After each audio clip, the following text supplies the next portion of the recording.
Selamat datang di channel YouTube Keluarga Saci. Sebelum menonton video ini, jangan lupa subscribe dan aktifkan tanda lonceng agar tidak ketinggalan video dari kami.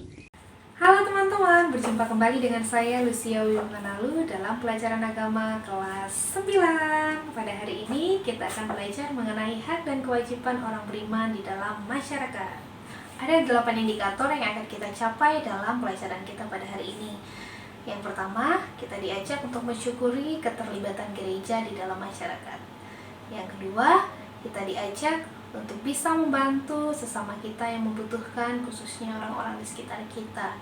Yang ketiga, kita diajak atau kita bisa menjelaskan hak-hak warga masyarakat. Yang keempat, kita bisa menjelaskan hak-hak orang beriman di dalam masyarakat. Yang kelima, kita bisa menjelaskan pesan atau makna kitab suci yang disampaikan oleh Yesus di dalam Matius 22 ayat 15 sampai 22. Yang keenam, kita bisa menjelaskan isi dari Gaudium et Spes artikel 1 mengenai hak dan kewajiban orang beriman di dalam masyarakat. Dan yang ketujuh, kita bisa mengamalkan atau kita bisa mewujudkan, kita melaksanakan kewajiban sebagai perwujudan iman kita sebagai anggota gereja di dalam masyarakat. Dan yang terakhir, kita diharapkan bisa membuat laporan atau mewawancarai tokoh-tokoh Katolik yang ada di sekitar kita yang aktif di dalam gereja. Demikian teman-teman, harapannya kita bisa mencapai 8 indikator tersebut.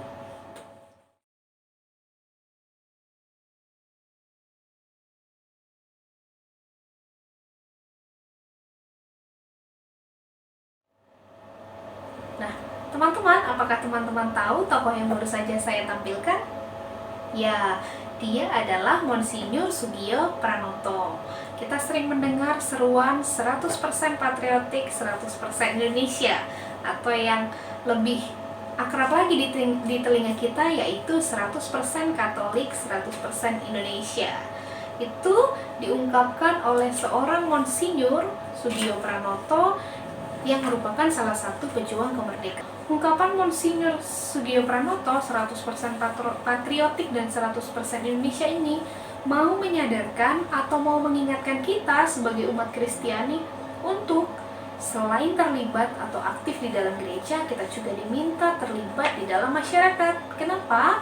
Karena kita adalah anggota gereja, tetapi juga secara bersamaan kita adalah anggota kita adalah anggota masyarakat, sehingga kita juga harus terlibat di dalam masyarakat. Dan harapannya adalah kegiatan kita atau hal-hal yang kita lakukan di dalam gereja itu kita wujudkan iman kita dengan aktif di lingkungan masyarakat. Menurut Kamus Besar Bahasa Indonesia, masyarakat adalah sejumlah manusia dalam arti yang seluas-luasnya yang terikat dalam suatu kebudayaan yang mereka anggap sama. Nah, kita berarti juga adalah salah satu anggota masyarakat. Nah, di dalam masyarakat itu ada hak dan kewajiban yang harus dilakukan oleh seluruh anggota masyarakat agar masyarakat atau perkumpulan atau komunitas kita sebagai warga masyarakat bisa berjalan atau berlangsung dengan baik. Sebagai warga gereja, kita terikat juga sebagai warga masyarakat. Maka kita juga melakukan hal-hal yang menjadi kewajiban warga masyarakat. Sebagai warga Indonesia, kita memiliki Pancasila sebagai dasar negara kita. Kita hidup mengikuti aturan dan norma yang berlaku berdasarkan yang sudah diatur oleh negara Indonesia. Apakah teman-teman pernah mendengar HAM? Apa itu HAM? Iya benar, HAM adalah hak asasi manusia. Nah, dasar-dasar hak asasi manusia ini tertuang di dalam Piagam PBB Perserikatan Bangsa-Bangsa. Apa saja hak-hak tersebut? Mari kita lihat. Yang pertama, hak untuk hidup. Hak untuk hidup adalah hak yang paling dasar, hak yang paling melekat dalam diri setiap orang yang lahir sebagai anugerah Allah. Jadi, setiap orang yang ada di dunia ini memiliki hak untuk hidup yang tidak boleh direnggut secara paksa, dipermainkan, ya kan? dilecehkan, dan dicabut dalam keadaan apapun. Sehingga negara juga melindungi dan menjamin setiap orang agar dapat hidup. Yang kedua adalah hak kemerdekaan. Setiap orang memiliki hak kemerdekaan dalam mengatur kehidupannya. Setiap orang pada dasarnya boleh menentukan kehidupannya tanpa ada tekanan atau paksaan dari pihak lain. Nah, setiap orang juga harus berjuang untuk melawan segala bentuk penindasan yang membuat mereka tidak bisa merasakan hak kemerdekaan. Yang ketiga adalah hak untuk memiliki. Hak memiliki kebendaan, hak membeli, hak menjual, hak memiliki menjadi hak pribadi oleh setiap orang. Nah, hak ini tetap harus diupayakan dengan menganut asas keadilan. Yang keempat adalah hak mengeluarkan pendapat. Setiap orang berhak mempunyai dan mengeluarkan pendapat baik secara lisan maupun tulisan. Tapi perlu disadari bahwa orang lain juga punya hak yang sama. Sehingga dalam kebebasan pun kita tetap harus memikirkan kebebasan yang dimiliki oleh orang lain, sehingga kita tidak egois. Kita boleh mengeluarkan pendapat kita, tetapi juga harus mendengarkan atau menghargai orang lain di sekitar kita. Yang kelima adalah hak mendapat perlindungan yang sama. Setiap orang mendapat perlindungan hukum yang sama, adil, tanpa adanya diskriminasi atau pembeda-bedaan. Setiap orang berhak atas pengakuan di depan hukum sebagai pribadi di mana saja. Sehingga kita harus memperlakukan orang dimanapun, siapapun secara manusiawi dan secara adil. Kita tidak boleh merendahkan martabat sesama kita. Yang keenam, hak untuk mendapatkan pendidikan dan kesempatan berkembang. Setiap orang itu punya kewajiban dan hak yang sama untuk mendapatkan pendidikan dan kesempatan untuk berkembang, baik dia kaya maupun miskin. Yang ketujuh, hak untuk mendapatkan pekerjaan dan penghidupan yang layak. Jadi setiap orang dapat menggunakan haknya untuk mendapatkan pekerjaan dan penghidupan yang layak. Dan dalam mencari penghidupan dan pekerjaan yang layak harus diberikan dan dilindungi sehingga dapat meningkatkan taraf hidup mereka, sehingga seluruh anggota masyarakat pada akhirnya akan makmur dan sejahtera. Selanjutnya adalah hak berkumpul dan berserikat. Orang diperbolehkan untuk berkumpul dan berserikat, dan negara menjamin hak ini, yaitu hak berkumpul, berserikat, dan mengeluarkan pendapat. Dan yang terakhir adalah hak untuk memilih, memeluk, dan menjalankan agama menurut kepercayaan masing-masing. Demikianlah 9 hak-hak yang tertuang dalam Piagam PBB. Sekarang kita akan melihat kewajiban-kewajiban kita sebagai anggota masyarakat. Yang pertama, wajib menjaga ketertiban umum. Menjaga ketertiban umum dengan menciptakan hubungan yang selaras, yang harmoni antara pribadi yang satu dengan pribadi yang lain, sehingga tercipta ketertiban, kerukunan, dan kedamaian di dalam masyarakat kita. Yang kedua, wajib menaati dan menjunjung tinggi hukum yang berlaku. Kita wajib untuk menaati hukum karena hukum adalah segala aturan, kaidah, norma yang mengatur hidup kita.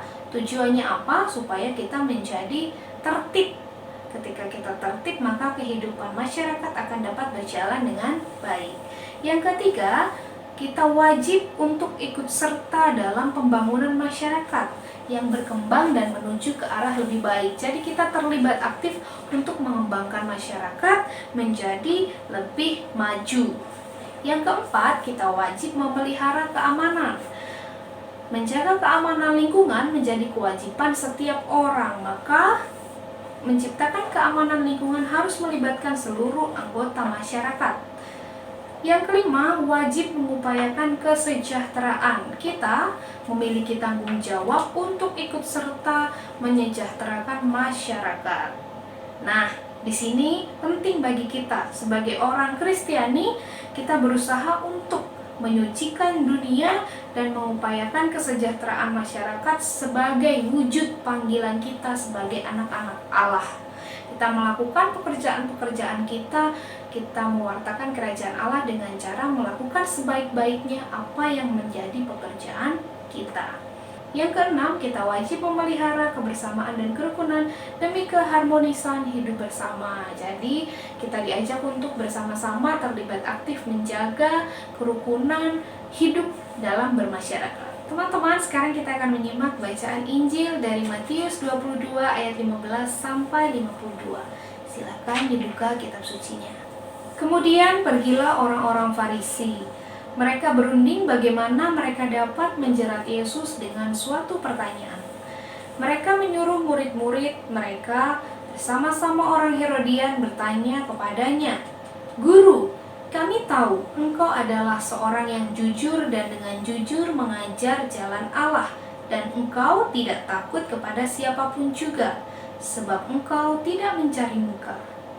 Katakanlah kepada kami pendapatmu. Apakah diperbolehkan membayar pajak kepada kaisar atau tidak?" Tetapi Yesus mengetahui kejahatan hati mereka itu lalu berkata, "Mengapa kamu mencobai aku, hai orang-orang munafik? Tunjukkanlah kepadaku mata uang untuk pajak itu." Mereka membawa suatu dinar kepadanya.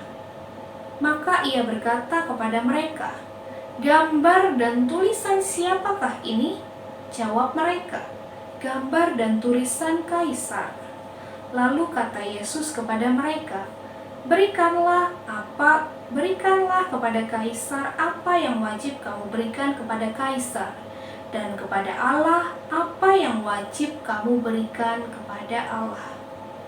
Mendengar itu, heranlah mereka dan meninggalkan Yesus lalu pergi. Demikianlah Injil Tuhan. Terpujilah Kristus. Nah, teman-teman, melalui Matius 22 ayat 15 sampai 22 ini kita bisa melihat bahwa Yesus pun mengajarkan kita untuk taat pada negara, untuk ikut mengambil bagian dalam bela negara. Jadi, kita sebagai umat Kristiani aktif di gereja, tetapi juga aktif di masyarakat. Kita bertanggung jawab untuk memajukan lingkungan masyarakat kita. Dalam Gaudium et Spes, artikel 1, kegembiraan dan harapan, kita juga diingatkan perhatikan orang-orang di sekitar kita, terutama kaum miskin dan mereka yang menderita. Nah, kita diajak untuk solider, kita untuk diajak terbuka kepada siapapun tanpa memandang suku, tanpa memandang agama, tanpa memandang latar belakang, pekerjaan. Kita diajak untuk menjalin kerukunan satu dengan yang lain. Nah, kamu sudah melakukannya belum? Kalau belum, mari kita bersama-sama menjadi 100% warga gereja dan juga menjadi 100% warga masyarakat. Mari kita aktif menjalankan kewajiban kita di gereja sebagai umat Kristiani, tetapi mari kita juga aktif mengembangkan dan memajukan kehidupan bersama sebagai anggota masyarakat. Terima kasih teman-teman, sampai jumpa pada pelajaran selanjutnya. Bye-bye, God bless you.